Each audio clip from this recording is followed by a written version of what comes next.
Bueno, hoy vamos a hablar de un tema que no me gusta nada. Vais a quedaros frito con esto que os voy a decir, pero el blanqueamiento interno es algo que odio personalmente. O sea, es algo que no me gusta nada. Es un tratamiento que intento evitarlo todas las veces que pueda. Y a lo largo de este podcast os vais a dar cuenta del por qué y os vais a entender por qué tenéis que tener muchísimo cuidado con este tratamiento a la hora de ofrecerlo a vuestros pacientes.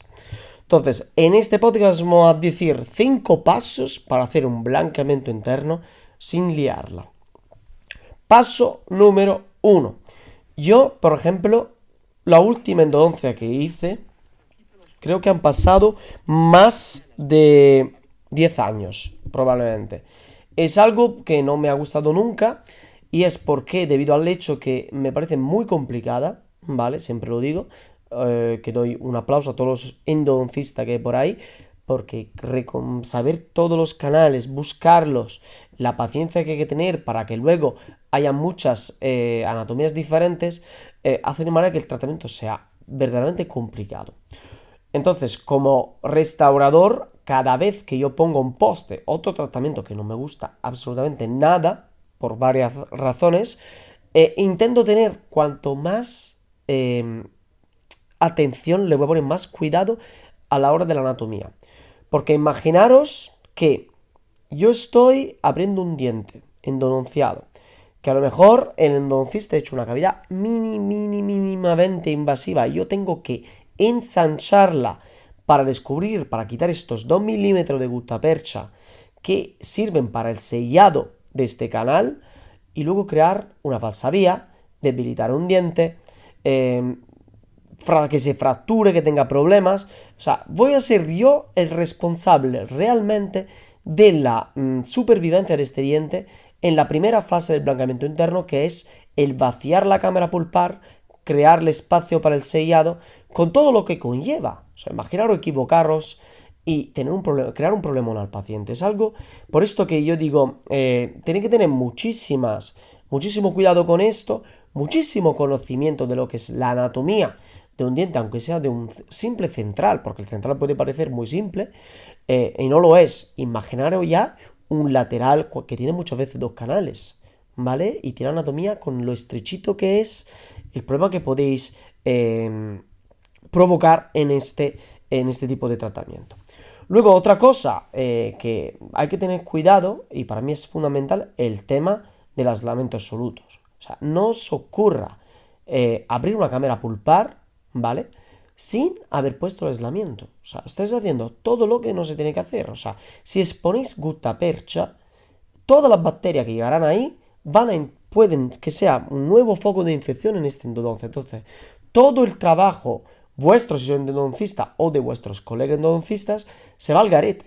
Entonces, obligatorio, y vamos a ver también por qué es obligatorio el aislamiento absoluto, usar el aislamiento absoluto siempre cuando hagáis un blanqueamiento interno. La preparación de la cavidad, yo lo hago de esta manera. Punto 2, ¿vale? Entonces, ojo, primero, segundo, con la preparación de la cavidad, intentar seguir estas reglas. Tenéis que remover, como he dicho antes, el material obturador de unos 2-3 milímetros. No tiene que ser ni menos ni más, ¿vale? Porque si os quedáis corto, lo que vais a hacer es hacer un sellado demasiado fino que puede luego el agente blanqueador traspasar y provocar problemas de absorciones, tanto interna como externa. El otro problema es que si lo hacéis demasiado fino, también podéis tener riesgo de invadir la cámara pulpar y de esta manera no vais a blanquear absolutamente nada, porque lo que necesitáis dentro de la cámara pulpar es túbulos dentinarios expuestos que harán de manera que el blanqueamiento entre, ¿vale? Dentro de estos túbulos y actúe. Si están cubiertos por composite, no va a actuar, y esto está claro. Por otro lado, también quitar 4-5 milímetros de guttapercha puede resultar más seguro, para así decirlo, porque tenéis un sellado mucho más espeso, para así decirlo, pero estáis eliminando prácticamente un trabajo mínimamente invasivo, porque tenéis que ir con fresas y tal, que pueden que tengáis el problema de las falsas vías. Otra cosa que tenéis que tener en cuenta es la limpieza de la cavidad pulpar. Siempre utilizar con irrigantes endodónticos el mismo hipoclorito, ¿vale? O suero fisiológico, ¿vale? Porque tenéis que intentar lo más posible tener esta zona desinfectadas. Y luego tenéis que secarlo muy bien para que el cemento o el tipo de cemento, ahora vamos a hablar del tipo de cemento que vais a poner, se pegue bien, selle bien lo que son las cámaras, la pared de pulpares. Vamos al punto 3, que es la aplicación del agente blanqueador. Como hemos dicho antes, tenemos que buscar un cemento que selle perfectamente estas cámaras pulpar.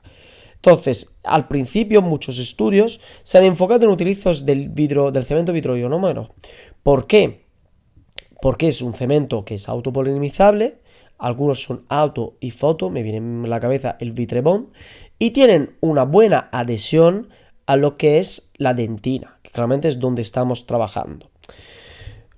Alternativas que utilizo y yo personalmente utilizo mucho es, y lo explico muy bien en el curso de Substrato Oscuro, donde estoy prácticamente dando todas las pautas para tratar un diente oscurecido, y entre ellas está el blanqueamiento interno, por cuanto siempre intento evitarlo, como he dicho al principio, porque me parece un tratamiento, sobre todo por lo que hemos dicho en el punto 1, un tratamiento muy, muy agresivo.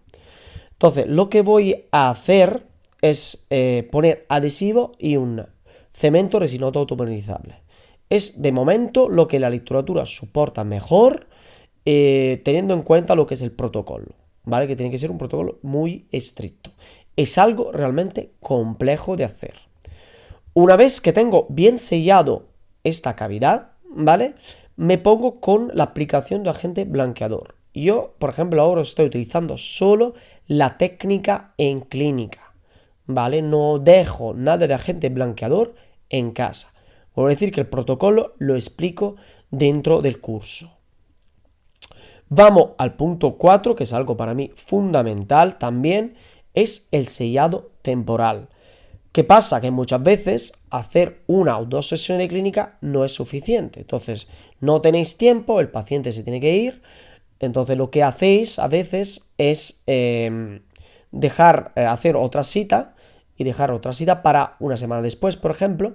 Entonces, selláis la cavidad con por ejemplo, un sellado provisional, como puede ser un cemento hidromérico, que si pasa tiempo y se cae, vais a tener el mismo problema de antes, el riesgo de una infección de esta cavidad, que tenemos de todas formas que evitar, ¿vale? Entonces, nada de óxido de zinc y eugenol, por ejemplo, sino que vamos siempre a tapar esto con un poquito, yo pongo siempre un poquito de teflón en el fondo para mantener intacta la cámara pulpar, y un poquito de fluida, ¿vale? Con muy poquito adhesivo. De esta manera tenemos la seguridad que se ha sellado perfectamente esta cámara, ¿vale? Y máximo dejo pasar 7 días, ¿vale? Entonces, volvemos un poco al tiempo también, al momento de los tiempos. O sea, ¿cómo podemos cobrar un tratamiento que es tan fino, tan difícil, tan complejo, que muchas veces nos quita 1, 2 o 3 citas, que además tiene tendencia a recidivar, y esto está clarísimo, dependiendo muchísimo además de la situación clínica? Entonces, siempre es muy importante el diagnóstico.